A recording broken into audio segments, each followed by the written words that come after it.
कोई तो एक शक्ति है हमारे अंदर जो हमें मदद कर रही है, लेकिन वो शक्ति क्या है हमें कई बार पता नहीं चलता। आज के ज़माने में ज़्यादातर लोग ये सोचते हैं कि मुझे पैसा कमाना है, मुझे एक स्टेटस चाहिए। तो मैं एक नॉर्मल मिडिल क्लास बैकग्राउंड से आता हूँ। इंजीनियरिंग कॉलेज में मेरा एडमिशन हुआ।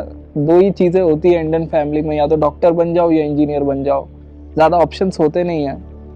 तो इंजीनियरिंग कॉलेज में किसी तरह गए, एक नॉर्मल इंजीनियरिंग कॉलेज था, लेकिन मेरी स्कूलिंग हुई थी मुंबई से, तो मुझे थोड़ा बहुत इंग्लिश बोलना आता था।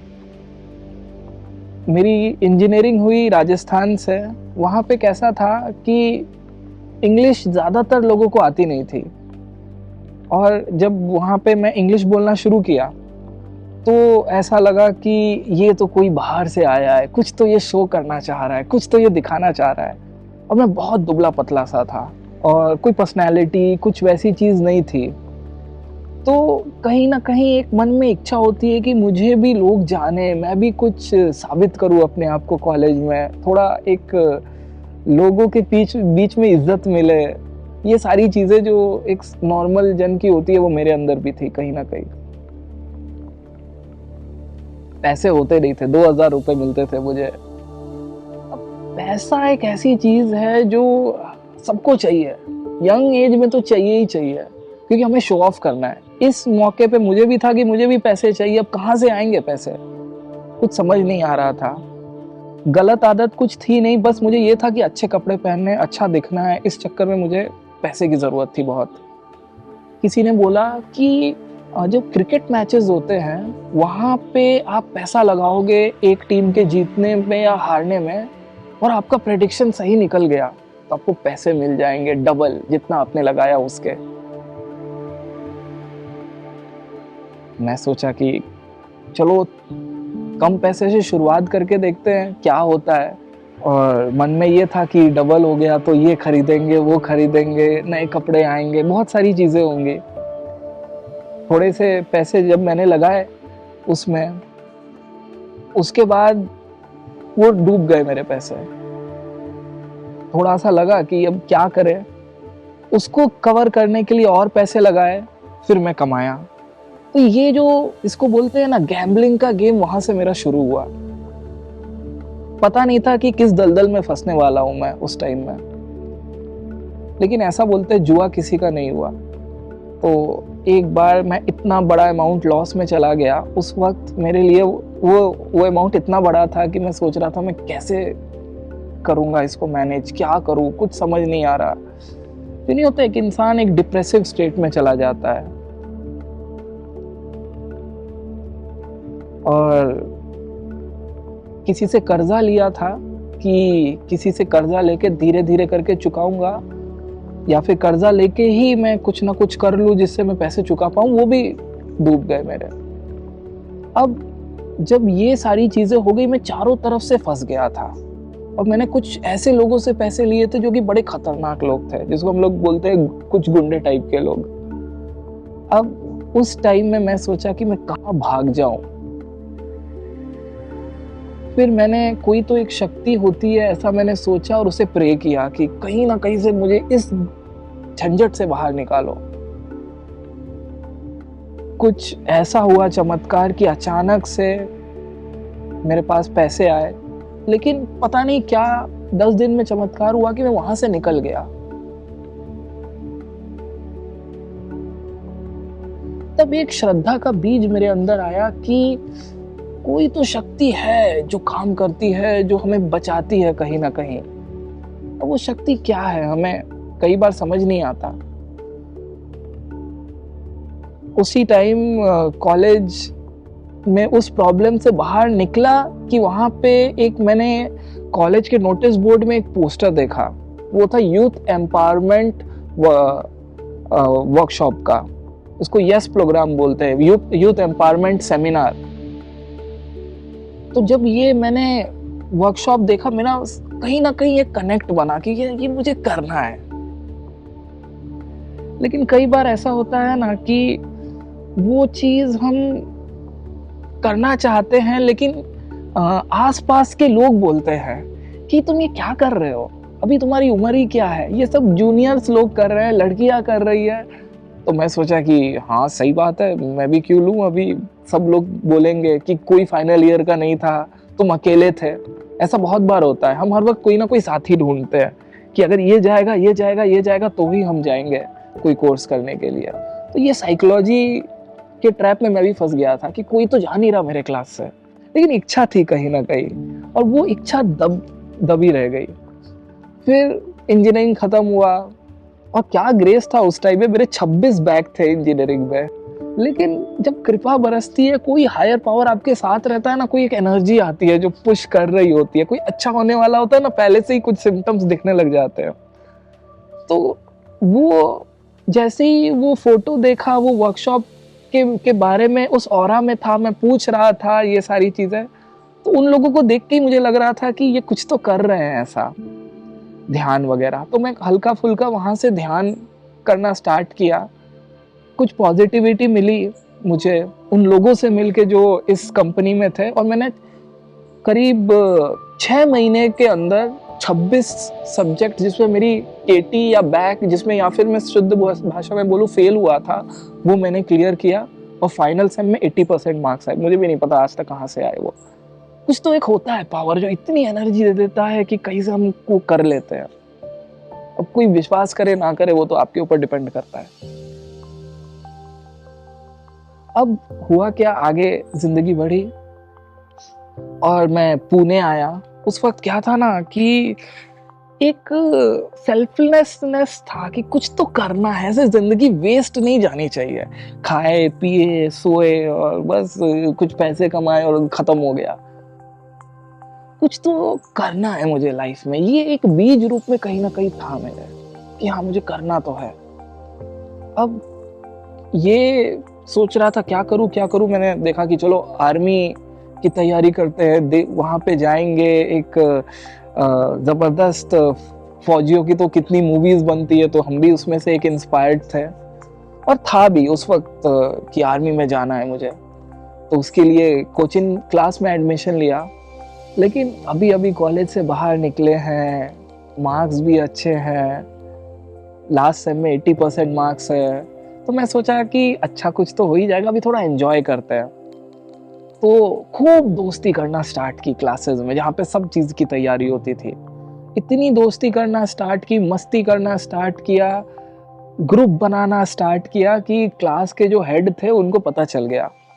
और फिर उन्होंने बोला कि ये क्लासेस का माहौल खराब कर रहा है, ये मतलब जो भी गंदी गंदी गालियां होती है इतना जोर से चिल्ला के मुझे दिया कि मेरे सामने एक बार के लिए अंधेरा छा गया कि ये हो क्या रहा है। मतलब नहीं होता, कई बार सीन को डाइजेस्ट करने के लिए भी एक समय चाहिए होता है। मैं 2 मिनट के लिए ऐसे चक्कर खा के घूमने लग गया, क्योंकि इतनी बड़ी इंसल्ट कभी हुई नहीं थी मेरी इतने सारे लोगों के सामने इतने बुरी तरीके से। और उन्होंने गालियां दे के बोला get out of the class, अब भी निकलो, दिखना मत यहाँ पे। वो टेंशन इतना था कि मैं परसीव नहीं कर पा रहा था। उस वक्त मेरी एक फ्रेंड थी, नुपुर सिंह नाम था उसका। तो उसके साथ में वही ऐसे ही चैट कर रहा था, तो उसने बताया कि ये हैप्पीनेस कोर्स है, कर लो। मैंने सोचा बढ़िया है कि इससे स्ट्रेस रिलीज हो जाएगा, ऐसा है ये है। तो वो सारी जो कॉलेज की मेमोरीज थी वो धीरे धीरे वापस आ रही थी मेरे कि हाँ उस टाइम सोचा तो था। लेकिन कई बार क्या होता है ना, हम ही इतने बोरिंग तरीके से बताते हैं हैप्पीनेस कोर्स के बारे में कि लोग करते रहिए। जिस तरीके से उसने मुझे प्रेजेंट किया ना, मुझे अपील कर गया। मुझे उससे पहले भी कई आर्ट ऑफ लिविंग के लोग मिले थे, लेकिन कई बार क्या होता है ना, टर्मिनोलॉजी गलत हो जाती है। तो मैं ढूंढने लग गया कहाँ है टीचर, कहाँ है टीचर, मुझे तो करना है ये प्रोग्राम, जरूरत भी है, मौका भी है, और ये जो टेप रिकॉर्डर चल रहा है मेरे दिमाग में उसको क्लोज भी करना है। तो ये प्रोग्राम का टीचर ढूंढा, पता चला पास में टीचर है, वो मुझे डॉच कर रहे हैं, मैं अभी इधर हूँ, कल मिलना है, ये मिला। बोले कि नहीं भैया अब भी मिलना है मुझे, ये पैसे देने हैं, आप ये करो। टीचर ने मुझे बोला 40 दिन सुदर्शन क्रिया करो। फिर मैंने 40 दिन कंटिन्यू सुदर्शन क्रिया की। अब ये सुदर्शन क्रिया करने से होता क्या है? आपने एक मूवी देखी होगी थ्री इडियट्स, मैं उसके सीन से समझाता हूँ। उसमें आमिर खान क्लास में रहता है और कुछ बच्चे रहते हैं वहाँ पे। तो टीचर पूछता है उससे कुछ, तो आमिर खान उसका सिंपल शुद्ध हिंदी भाषा में जवाब देता है। फिर टीचर बोलता है get out of the class, ये कोई जवाब हुआ क्या, मुझसे बहस लड़ाते हो? फिर आमिर खान क्लास के बाहर चला जाता है। फिर वापस वो क्लास के अंदर आता है, बोलता है मैं कुछ भूल गया था। तो टीचर पूछता है क्या भूल गए थे? फिर आमिर खान फराटेदार इंग्लिश में बोलता है The instrument that can record, analyze, summarize, organize, debit and explain information that is elastic, non-elastic, hardbound, paperback, jacketed, non-jacketed with the forward introduction, table of content index that is enlisted for the enlightenment, enrichment, enhancement and to educate the human brains to sensitive root or vision, sometimes touch. पूरी class shock हो जाती है, क्या अच्छा बोला, वाह। लेकिन वो बोलता है कि इससे फायदा क्या, मतलब इसका मतलब ही समझ नहीं आया, टीचर को भी नहीं समझ में आया, बोला बहुत अच्छा था लेकिन बोलते हैं कि इसका मतलब है बुक।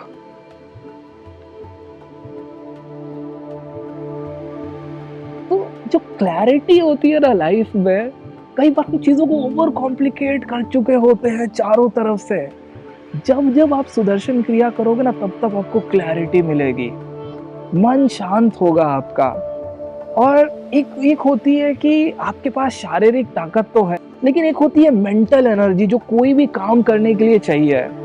एक होता है अंदर से खुश होना। लाइफ में आपके पास पैसे हैं लेकिन आप खुश नहीं हो तो क्या फायदा? तो वो खुशी को इन्वोक करता है सुदर्शन क्रिया। जैसे ही मैंने सुदर्शन क्रिया सीखी, उस टाइम में ऐसा था, गवर्नमेंट एग्जाम मुझसे नहीं निकलने वाला था, इसकी क्लैरिटी मुझे कंप्लीटली मिल चुकी थी कि हाँ ये तो नहीं निकलेगा मेरे से। आर्मी के इंटरव्यूज देता रहूँगा लेकिन मैं इतने पैसे में सस्टेन नहीं कर पाऊँगा। अब मेरी एक ही प्रायोरिटी बन गई थी, अब मुझे कहीं ना कहीं से पैसे अर्न करने हैं, पैसा कमाना है, जॉब करना है। लेकिन 1 साल 1.5 साल बीत गया था, इंजीनियरिंग में जो पढ़ाई की सब भूल चुका था मैं। जगह जगह जा रहा हूँ, धक्के खा रहा हूँ, कंसल्टेशंस के ऑफिसेज होते हैं कई सारे, आपने देखे होंगे अपने भी शहर में। एक बार मैं ऐसे ही घूमते घामते गया, एक ऑफिस में पहुंचा, वहाँ पे देखा जाते ही, अब कई जन ना इसको विश्वास नहीं करेंगे, वो बोलेंगे कि ये थोड़ी ना होता है, लेकिन है, ये हुई है मेरे साथ कहानी, तो मैं आप सबको बता रहा हूँ कि उस ऑफिस में घुसते ही कैसे हायर पावर, मैं तो गुरुदेव को ही मानता हूँ, वो कैसे साथ देते हैं। उस ऑफिस में बड़ी सी गुरुदेव की फोटो लगी थी। वहाँ पे मैंने बहुत एक्साइटेड में पूछा कि आप गुरुदेव को जानते हो क्या? ये आर्ट ऑफ लिविंग, ये वो। बोले कि आर्ट ऑफ लिविंग, गुरुदेव क्या है ये सब, हमें तो नहीं मालूम। मैं हैरान हो गया कि फोटो लगा के रखी और जानते भी नहीं आर्ट ऑफ लिविंग को, समझ नहीं आ रहा था ये चल के आ रहा है। फिर उन्होंने बोला कि आज सुबह यही फोटो ऑफिस के बाहर पड़ी हुई थी, हमने सोचा कोई बहुत बड़े महाराज की फोटो है, हमने वो फोटो लाके अंदर रख दी। फिर मैंने उनको बताया कि ये श्री श्री रविशंकर जी है, इनका आर्ट ऑफ लिविंग है, सारी चीज़ें मैं बता रहा था। फिर अचानक मुझे ध्यान आया कि अरे मैं किस काम से आया हूँ यहाँ पे, मुझे तो जॉब चाहिए। जॉब का रिज्यूम दिया, उन्होंने बोला कि अभी अर्जेंट इंटरव्यू चल रहा है, परचेज ऑफिसर की पोस्ट है और वो इलेक्ट्रॉनिक्स इंजीनियर ही ढूंढ रहा है। तो मैं बोला ओके ओके, तुरंत भागा, अपना शर्ट चेंज किया और फटाफट उस एड्रेस पे पहुंच गया जहां वो कंपनी थी। आपने एक मूवी देखी होगी स्लम डॉग मिलियनेयर करके, उसमें उस मूवी में ऐसा दिखाते हैं कि उससे वही सवाल पूछा जाता है जो उसने जीवन में कहीं ना कहीं एक्सपीरियंस किया हो। तो ये मेरे लिए मिरेकल था कि वही सवाल पूछे जा रहे हैं जो कहीं ना कहीं मैंने पास्ट अपनी लाइफ में एक्सपीरियंस किया है और उसका जवाब मुझे आता है। गुरुदेव ना हमको धीरे धीरे करके ओपन अप करते हैं। ऐसा नहीं है कि जो गुलाब होता है उसको डायरेक्टली जबरदस्ती ओपन कर दिया, वो ब्लॉसम होने देते हैं। पहले 5 दिन जॉब में बहुत अच्छे गए, लेकिन सडनली मुझे रियलाइज हुआ कि 9 to 5 जॉब के लिए मैं बना नहीं हुआ हूँ और मुझे कहीं ना कहीं ये जॉब वाला कंसेप्ट समझ नहीं आ रहा था मुझे। वन फाइन डे क्या हुआ, मैं ऑफिस गया, सारी चीज़ें नॉर्मल चल रही थी, सब कुछ चल रहा था। अचानक शाम को मुझे एचआर बुलाए और बोले कल से मत आना। क्या? एकदम से मैं जॉबलेस हो गया। घर वालों के ताने सुनना, आसपास के लोगों के ताने सुनना किसी को भी अच्छा नहीं लगता। मैंने सोचा कि 1 या 2 दिन के अंदर मुझे दूसरी जॉब लग जानी चाहिए कहीं ना कहीं से भी। एक मेरा दोस्त था, तो उसने मुझे बताया था, हम लोग साथ में आर्मी की तैयारी कर रहे थे, कि यहाँ पे एक कंपनी है पुणे में जहाँ पे आपकी जॉब लग सकती है। वहाँ पे उन लोगों को ढूंढते हैं जिनकी कम्युनिकेशन स्किल्स अच्छी हो। आपकी कम्युनिकेशन स्किल्स अच्छी है तो आपको पक्का जॉब मिल जाएगा। वहाँ पे मैं इंट्रोड्यूस हुआ, वहाँ पे सारी चीज़ें हुई, मतलब अच्छा ऑफिस था, चकाचौंध था उस ऑफिस में, लेकिन काम बहुत ही अजीब सा था। तो बताना चाहूँगा, काम ये था कि हमें चैरिटी इकट्ठा करनी है, और वो भी घर घर जाकर। मैं वो जॉब करने लग गया। हम लोग डोर टू डोर मार्केटिंग करते थे, और बहुत मुश्किल था वो फेज जब मैं वो सीख रहा था। लेकिन जैसे ही सीख गया सेल्स एंड मार्केटिंग, मुझे मज़ा आने लग गया। ऑब्वियस ही बात है, एक रेशियो में अभी भी लाइफ में फॉलो करता हूँ, 10 में से 9 जन मना करेंगे तो 1 जन हाँ पक्का बोलेगा। तो ये जो 10:1 का रेशियो है ना, ये अंदर मेरे कॉन्फिडेंस भर दिया कहीं ना कहीं से, कि मैं लाइफ में अगर ये रेशियो पे चला ना, तो मैं कुछ भी बेच सकता हूँ और मैं कभी भूखा नहीं मरूंगा। वो जॉब में भी मुझे 20-25 दिन में थोड़ा बहुत बोरियत आने लग गई, लेकिन फिर भी मैंने ये चीज़ मेरे अंदर सीख जाऊँ, मैं इस चीज़ में पक्का हो जाऊँ सेल्स एंड मार्केटिंग में, इसके लिए मैंने 6 महीने बिताए। लेकिन 6 महीने तक मेरा टिपिंग पॉइंट आ गया था। मैं अपने हैप्पीनेस टीचर के पास एक दिन गया, रोने लग गया।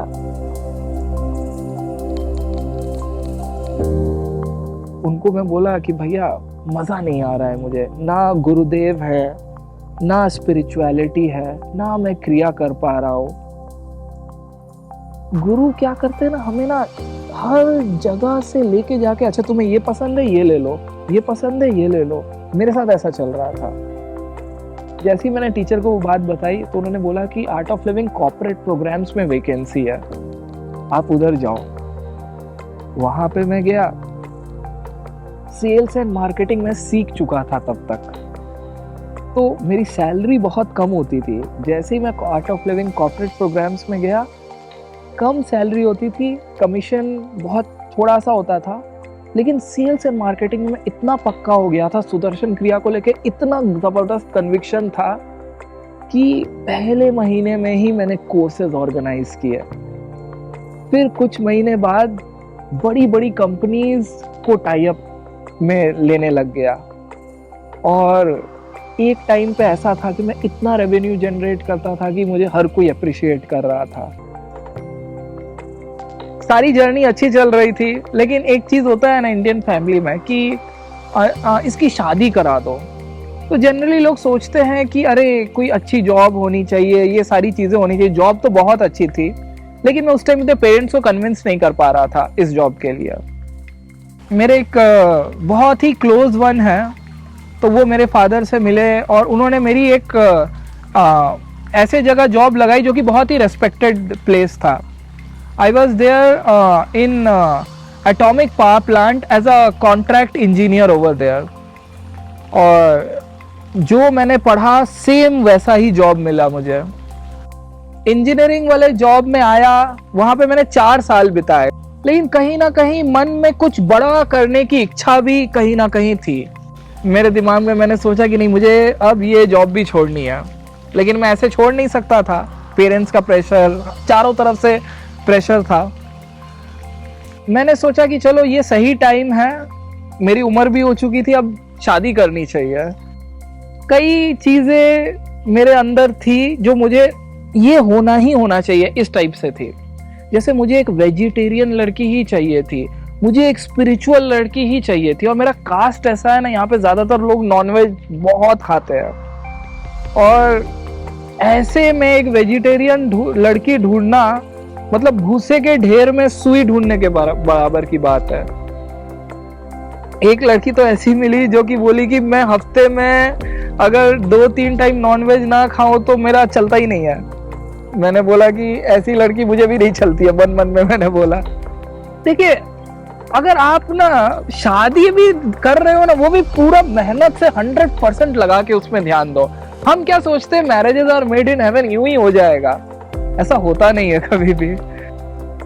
उसी टाइम में कोरोना आ गया। अब क्या है ना, मुझे ऐसा लगता है कि हर चीज ना कहीं कुछ अच्छाई के लिए ही होती है। उसी टाइम एक टफ फेज ये आया कि मेरे फादर और मदर दोनों को कोरोना हो गया, लेकिन कहीं ना कहीं गुरुदेव पे भरोसा था और उनका जो ऑक्सीजन काउंट है ये भी फ्लक्चुएट कर रहा था, आसपास कोई नहीं थे उनके। मैं सोचा मैं कहाँ से जाऊं, मैं जाऊं क्या, जब भी जाने के लिए बोलता था घर वाले मना कर देते थे। फिर मैंने सोचा कि अब मैं किसी तरह अपने पेरेंट्स को बोलता हूँ कि अब आप खाली बैठे हो, अब आपके पास कोई और काम नहीं, आप प्लीज ये सुदर्शन क्रिया कर लो। उस टाइम ऑनलाइन सुदर्शन क्रिया होती थी, गुरुदेव ने ऑनलाइन कर दिया था। जैसे ही उन्होंने ऑनलाइन सुदर्शन क्रिया की, उनके ऑक्सीजन लेवल बढ़ने लग गए, जो बॉडी के पैरामीटर्स थे वो सही होने लग गए और एक हफ्ते के अंदर वो कोरोना से बाहर आ गए। मुझे विश्वास नहीं होता कि अच्छी इम्यूनिटी वाले लोग कोरोना में चले गए थे और मेरे पेरेंट्स बाहर आ गए हैं।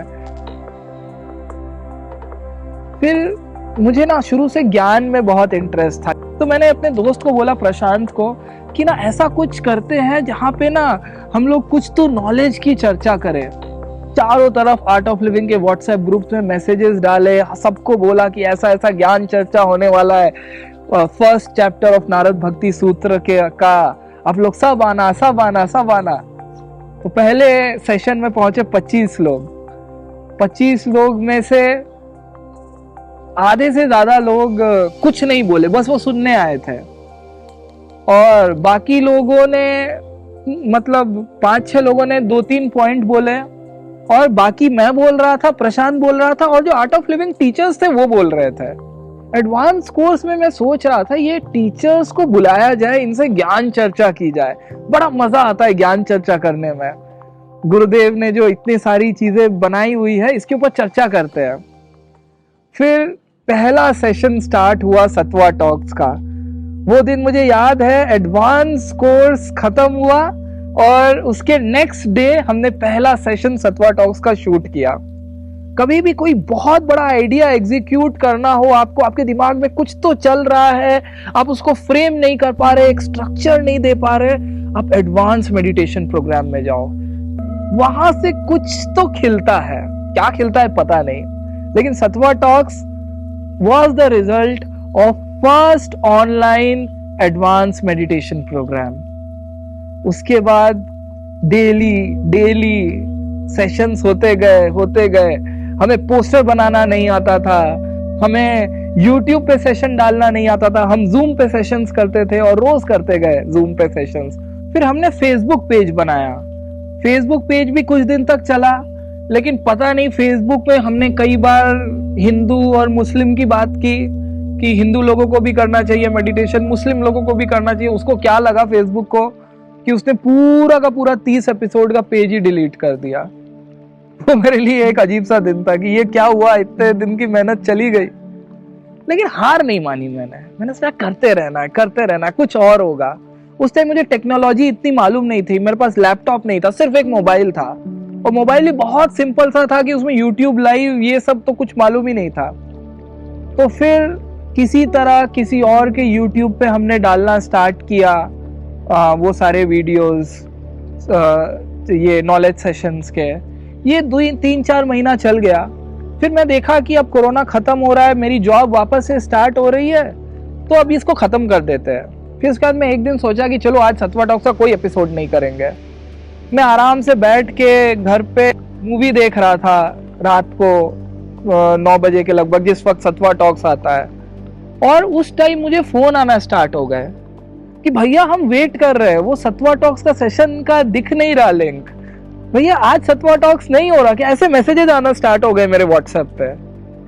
वो एक पिन पॉइंट था कि अच्छा ये लोग इस चीज को इतना प्रेम से देख रहे हैं, मैसेजेस भेज रहे हैं मुझे, ये मैंने गलती कर दी बंद करके। तो मैंने कहा कि अब से इसे करना है। कभी भी नहीं सोचा था कि इसे डेली करूँगा, लेकिन एक एक दिन करते गए। पोस्टर बनाना सीख रहे हैं, बाकी सारी चीज़ें सीख रहे हैं। टीचर्स को एंड मोमेंट तक कभी पोस्टर नहीं दे पा रहे, तो वो कभी कभी बोल रहे कि क्या तुम लोग मैनेजमेंट कर रहे हो। लेकिन गिरते पड़ते संभलते चलते हम दौड़ना स्टार्ट करने लग गए। ऐसे में मुझे ये था कि रोज़ करना है। कभी कभार सर्दी खांसी हो जाती है, उस दिन भी किया मैंने।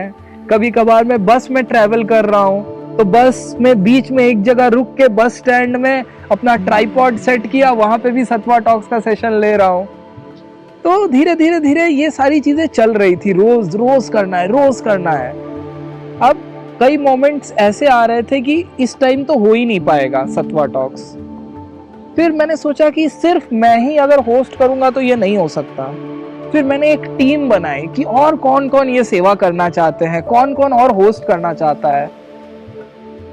ऐसा बोलते हैं, अगर आपको तेज चलना है तो अकेले भागो, लेकिन अगर आपको दूर तक जाना है तो सबको साथ में लेके चलो। आज सत्वा टॉक्स में बहुत सारे लोग वॉलंटियर कर रहे हैं। हम लोग डेली टीचर्स को बुलाते हैं, सेशंस करते हैं। वापस से मिशन शादी भी चल रहा था, सत्वा टॉक्स भी चल रहा था। फेसबुक में मुझे मेरी होने वाली वाइफ मिली। फिर मैंने उनको बताया कि मैं ऐसा जॉब है मेरा, मैं मेडिटेशन करता हूँ, योगा करता हूँ। और मेरी वाइफ को ठीक ठाक लगा, लेकिन उनकी बब्बी को बहुत पसंद आया। अच्छा, ये योगा करता है, ये बहुत अच्छा लड़का है। और इवेंचुअली शादी हुई। शादी के दिन भी मुझे याद है, सत्वा टॉक्स चल रहा था, वाइफ आने वाली थी और उस टाइम में थोड़ा सा टाइम था, तो मैं 9 से 10 एकदम शादी के वो चेयर पे बैठ के सत्वा टॉक्स देख रहा हूँ, कान में ईयरफोन लगा के। और सामने पूरे के पूरे मेरे सारे रिश्तेदार और सारे गेस्ट बैठे हैं। जब मेरी शादी हो गई और मेरी वाइफ भी आ गई, तो कहीं ना कहीं ये था कि ना, मेरी वाइफ मुझसे रेजोनेट कर गई। ये बहुत बड़ा गुरु स्टोरी है मेरे लिए, क्योंकि कौन सी ऐसी बीवी होगी जो इस बात के लिए सपोर्ट करेगी कि ठीक है, आप अपना जॉब छोड़ दो और आप अब बिजनेस करो। ऐसे तो जॉब छोड़ नहीं सकते थे, पेरेंट्स क्या बोलेंगे, ये क्या होगा। मैं जहां पे काम करता था वो हाई सिक्योरिटी जोन था। हाई सिक्योरिटी जोन मतलब बहुत ही खतरनाक जोन था वो। तो सत्वा टॉक्स मुझे डेली चलाना रहता था और मुझे पोस्टर बनाना रहता था। कई बार और भी सारी काम करने रहती, तो स्मार्टफोन्स वहां पे अलाउड नहीं थे अंदर। तो मैं क्या करता था, मोजे के अंदर स्मार्टफोन लेके जाता था, क्योंकि सत्वा टॉक्स तो डेली चलना है। सब चीज सीक्रेटली कर रहा था, किसी को पता नहीं चल रहा था। अचानक एक दिन मुझे याद है, बाबा का सेशन था, बहुत इंपॉर्टेंट सेशन था। वही मोजे में मोबाइल लेके गया, सिक्योरिटी गेट एंटर किया और वहां पे उन्होंने स्कैनर से पूरा स्कैन किया। मतलब 8-9 महीने में हर वक्त वो जब स्कैनर से स्कैन करते थे तो घुटने तक पहुंचते थे, कभी भी वो घुटने से नीचे नहीं गए। उस दिन पता नहीं वो सिक्योरिटी गार्ड के दिमाग में क्या आया, वो ऐसे tit tit tit tit tit tit tit scan कर रहे हैं और पैर तक पहुंचे। टोन बदला उस मशीन का, तो वो बोले रुको, जूते दिखाओ अपने। मैं बोला क्या हो गया सर, थोड़ा डर भी गया था। तो बोले कि नहीं खोलो, क्या है। कैमरा, मोबाइल जब्त कर लिया, पास भी जमा करा लिया और फिर 15 दिन तक सस्पेंड। 15 दिन तक जब सस्पेंड हुआ तो पूरी जो इमेज मैंने बनाई थी 4 साल में, पूरी खराब हो गई। और फिर HODs के सामने, सबके सामने सारी चीजें हो गई, मुझे डिमोट कर दिया गया। और इवेंचुअली एक ऐसा कंडीशन आया कि चीजें इतनी बिगड़ गई कि मुझे अब जितनी मुझे सैलरी मिल रही थी उससे आधे सैलरी पे आने के लिए बोल दिया। उस दिन से डाउनफॉल स्टार्ट हो गया, क्योंकि मैं एक ऑफेंस में पकड़ा गया था। तो फिर मुझे जॉब छोड़ना पड़ा वो वाला। और बट मेरी वाइफ बहुत सपोर्ट में थी। फिर उसके बाद मैं वापस आया सेल्स एंड मार्केटिंग जॉब में, जहाँ पे हम लोग लीडरशिप ट्रेनिंग प्रोग्राम्स सेल करते थे, जहाँ पे बिजनेस कैसे ग्रो किया जाए, बिजनेस को एक्सपैंड कैसे किया जाए, ऐसे एक मोटिवेशनल स्पीकर के साथ मैं ज्वाइन किया। वहाँ से मैं कमा रहा था अच्छा, लेकिन तब तक ये था कि सत्वा टॉक्स तब तक बहुत बढ़ चुका था और सब्सक्राइबर भी बढ़ गए थे, क्योंकि वो मैं कंटिन्यू कर रहा था। फिर उसके बाद मैंने श्री श्री तत्वा की डिस्ट्रीब्यूटरशिप ली। हम लोग श्री श्री तत्वा के प्रोडक्ट्स लोगों को बताना स्टार्ट किए एंड टीचर बना आर्ट ऑफ लिविंग का उसी दौरान, जब मैं ये अपना बिजनेस कर रहा था। अब एक ऐसा टाइम आया कि मैंने सोचा कि कुछ तो और भी करते हैं। तब मुझे पता चला श्री श्री वेलबींग में एक होता है ऑनलाइन डॉक्टर कंसल्टेशंस। फिर मैं उसे ऑर्गेनाइज करना स्टार्ट किया। ये एक मिरेकल की तरह मुझे लगा। अब ये ऑनलाइन डॉक्टर कंसल्टेशन को आम भाषा में हम लोग दूत नाड़ी भी बोलते हैं। इसमें ऐसा रहता है कि आप बस डॉक्टर के सामने बैठ जाओ वीडियो कॉल पे, आपको 5 सेकंड के लिए डॉक्टर बोलेंगे अपनी आंखें बंद करो, और फिर आप अपनी आंखें बंद करके जब खोलोगे तब 1 2 3 4 डॉक्टर आपके बारे में एक करके बातें बताना स्टार्ट करेंगे। आपको बताने की जरूरत नहीं है उनको कि मुझे क्या बीमारी है, वो आपके बारे में बताना स्टार्ट करते हैं। और जितना मैंने एक्सपीरियंस किया है, बहुत जबरदस्त डायग्नोसिस है ये। और जितनी भी आर्ट ऑफ लिविंग की चीजें हैं ना, आप आंख बंद करके इसको नंबर 1 मान सकते हो। मैंने आज तक अपने चैनल में हार्डली कोई नेगेटिव फीडबैक सुना होगा। जो भी कोर्सेज है उसमें एक्सपीरियंस सिर्फ ऐसा नहीं है वेरी गुड, सब लोग वाओ बोलते हैं, क्या था ये, मैंने क्या कर लिया। तो आर्ट ऑफ लिविंग में जो भी सारी चीजें हैं, मुझे सब ऐसा लगता है कि ये गुरुदेव ने बेस्ट ऑफ द बेस्ट चुन के हमें लाके दिया है, और आगे भी वो बेस्ट ऑफ द बेस्ट ही देते जाएंगे।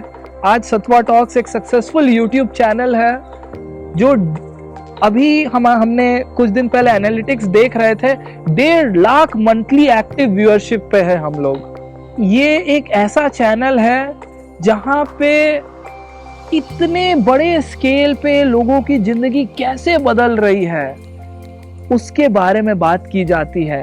ऐसे ऐसे नॉलेज सेशंस हुए हैं सत्वा टॉक्स में कि जैसे ही वो सेशन खत्म होता है मैं शॉक हो जाता हूँ, ये क्या रिकॉर्ड हो गया है। इंटेंस स्पिरिचुअल डिस्कशंस होते हैं, देवी शक्ति के बारे में बात होती है, ऑकल्ट साइंस के बारे में बात होती है, यहाँ पे सूक्ष्म जगत के बारे में बातें होती है।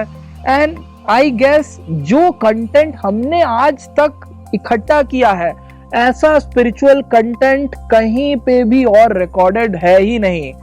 1500 से ज्यादा एपिसोड हो चुके हैं और कितने न जाने शॉर्ट वीडियोस आ गए हैं, और 1500 स्पिरिचुअल सीकर्स के साथ बातचीत किया है। ये सब करके एक मैं कंक्लूजन में आऊंगा, this is not so much ordinary जो गुरुदेव ने क्रिएट किया है। मैंने अभी तक इस पूरे सागर में से, अभी 5 साल हो जाएंगे इस मार्च में, पूरे सागर में से अभी तक मैंने सिर्फ एक बाल्टी भरी है ऐसा लग रहा है। इतने सारी कहानियां और बाकी है, एंड द शो कंटिन्यूज।